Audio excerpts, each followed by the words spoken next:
Mag-asawa sa Ahoy, Iloilo, ginsulod sa Ilabalay, kagin pang tiro, bana, patay. Samtang sa Lambunaw, konduktor nga hubog ginbuno, patay isang isa ka driver. Si Julius Vilacaol nakatutok. Utang nga wala pa lubos mabayaran ang ginasundan nga anggulo sang kapulisan sa pagtiro sa mag-asawa sa barangay Santo Rosario, Ahoy, Iloilo. Ang biktima amo sanday alias Ben, 65 anyos, nga dead on arrival sa ospital.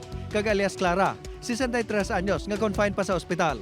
Suno sa Ahoy Police, nagkato ang suspect sa balay sa mga biktima agod manukot sang utang. Naglabot sa 1.2 milyon pesos ang ila utang. Nabayaran na ang 700,000 pesos. Apang sang ginsukot sila sa nabilin pa, wala pa sila sa mahatag. Kaginali lang, ngagin pang tiro ang duha sang suspect kag nagpalagyo sa kaysaya motorsiklo. Ang ina nga suspect sa permi manada nagagat tukol bali sila lahay na nangadaan sila kaya sila natagautang ang aton nga mga biktima sa suspect. Siguro may mga something lang wala sila nagitindihan ay gulpi lang sila gipaniro sa aton nga sang suspect. Nakuha sa crime scene ang 4 ka basiyo nga padayon pa nga ginahibalo kung ano nga sae sang armas lutang. Padayon pa ang pagpangita sang Ahoy Police sa suspect. Dead on arrival sa ospital ang 31 anyos nga konduktor sang depasahero nga jeep nga si alias Jobert. Matapos ginbuno sang isa ka driver sa barangay Mayiti Pequeño, Lambunaw, Iloilo. Natabo ang insidente mga 1:30 sunod sa investigasyon sa Lambunaw Police. Nagsulod ang hubong nga biktima sa barracks kag nagsinabad.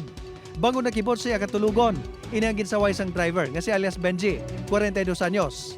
Nagbaisay ang duha, tubtob nagkuha sang konselyo si Benji kag ginbuno si Jobert sa dughan.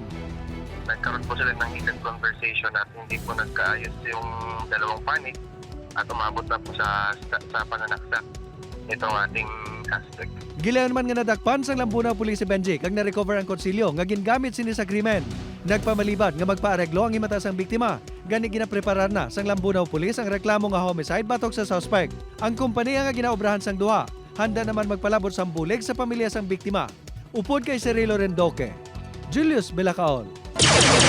1. Western Visayas.